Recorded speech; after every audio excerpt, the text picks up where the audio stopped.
用了蒜和香料，很香，味道不错。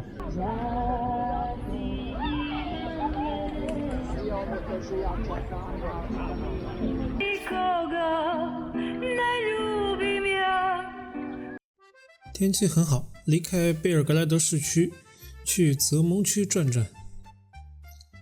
我的目的地是泽蒙的露天市场。走进市场所在的广场，迎面就看到一座教堂一样的建筑，这是泽蒙天主教堂。它不是什么出名的景点，不过它的出现一下子把这一区的波西米亚情调就给拉满了。Marché de Zemont。村庄一般的泽蒙区在贝尔格莱德的西北部，沿着多瑙河展开。这里充满了波西米亚风情。贝尔格莱德的居民们如果在周末想离开市区，找个地方晒晒太阳，喝杯咖啡，那泽蒙区就是最方便的选择了。卖日用品的小摊贩、步行街和摆在街道中间的露天咖啡馆，那所谓的市井气，我想大概就是这个样子。遇到这样的环境呢，就算我是个游客，而且语言不通，也会觉得特别放松，特别舒服。接近露天市场，这气氛一下就热闹起来了。我们去看看都卖些什么。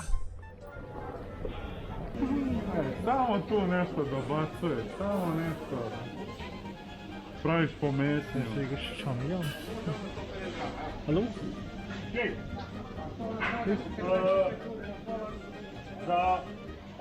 5 minutes, OK. 这家是专做烤鱼的店，但是要等5分钟，先去看看其他的。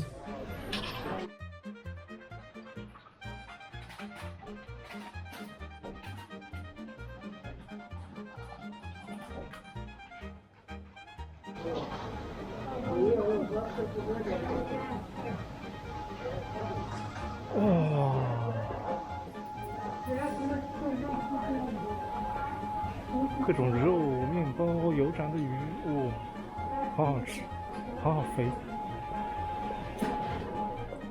我到的有点晚，许多摊位都已经收摊了，不过我还是买到了一些吃的。热乎乎、新鲜出炉的炸小鱼，120个迪纳尔，1块多一点点欧元吧。哇，感觉好幸福啊！今天的太阳底下的海鲜午餐就是这样，大概8欧的样子，对，8欧的样子。啤酒、米饭、小章鱼比较贵一点。炸小鱼就是裹了面粉的油炸小鱼，非常简单，然后加一点盐，就很自然的味道，没有什么其他添加的东西。然后小章鱼用了蒜和香料，很香，味道不错。就蒜很重要，像这样的海鲜。米饭我完全不知道它用了什么酱料来煮，但是就很像酱油，但肯定不是酱油。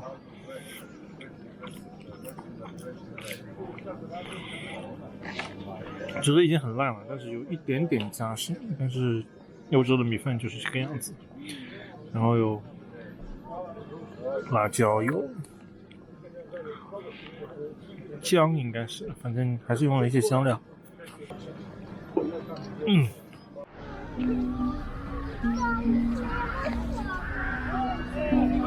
多瑙，我从塞纳河跑到多瑙，然后回到塞纳河。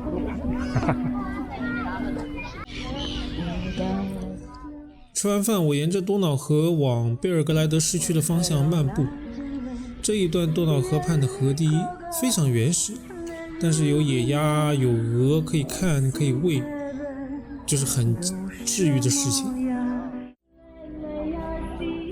有阳光的星期天，那满街都是散步的玩乐的家庭啊、情侣啊、小朋友啊，还有吟唱的街头诗、街头艺人。那比起景区呢，我就更喜欢这些有市井气的地方。偶然发现一家一直盖到河中间的餐厅，我不饿，也过了饭点了，准备去露台上喝杯咖啡。Only for you, Cora? Yeah, for one. Okay. Hold on. The corner, okay? Okay.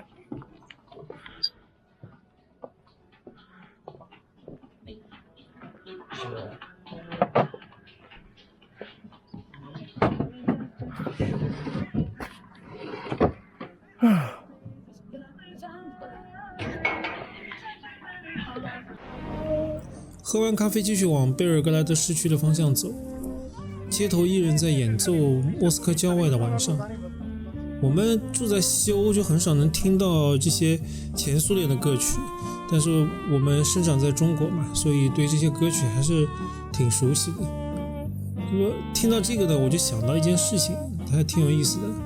因为我对南斯拉夫最早的记忆呢，是来自2部曾经在中国家喻户晓的电影，一部是以铁托为原型的《瓦尔特保卫萨拉热窝》，另一部是《桥》。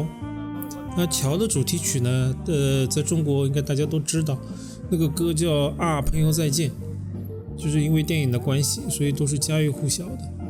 但是我刚搬来法国的时候呢，我就听到很多街头音乐人演奏和演唱这首歌，我当时很不理解，就为什么那么老的一首南斯拉夫电影歌曲还会在巴黎这种时尚都市里流行。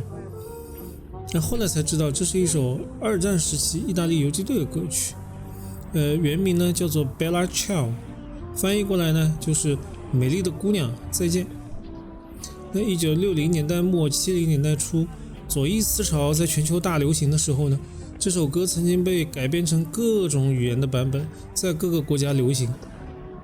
有趣的是，在我所能找到的这些翻唱版本里，我能听到的、能找到的，基本都保留了 Bella Ciao， 也就是美丽的姑娘再见这句意大利语原文。那唯独中文版把歌曲的名称改成了啊，朋友再见，同时也在歌词里用了啊，朋友再见来代替 Bella Ciao。我想在某个年代，可能爱情啊、姑娘啊是不够格和伟大的事业相提并论的。路过建在多瑙河边的贝尔格莱德当代艺术博物馆，再往前走就是通向贝尔格莱德市中心的布兰科桥。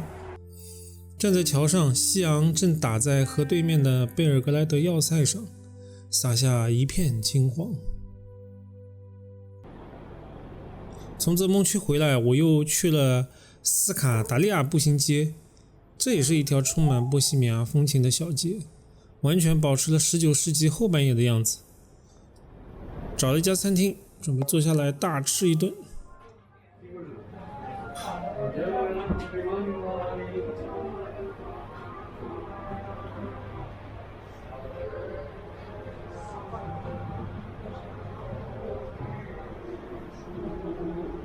一条中国的街上吃了一顿大餐，100的烤羊肉，这一天都吃不下饭。我的食物就是这样，分量大，然后油都是肉，波兰、匈牙利去的时候都是这顿饭吃得很饱，可以顶3天，而且价格又很便宜。接下去我将离开贝尔格莱德，驱车前往塞尔维亚的腹地，南北纵贯塞尔维亚的行程开始了。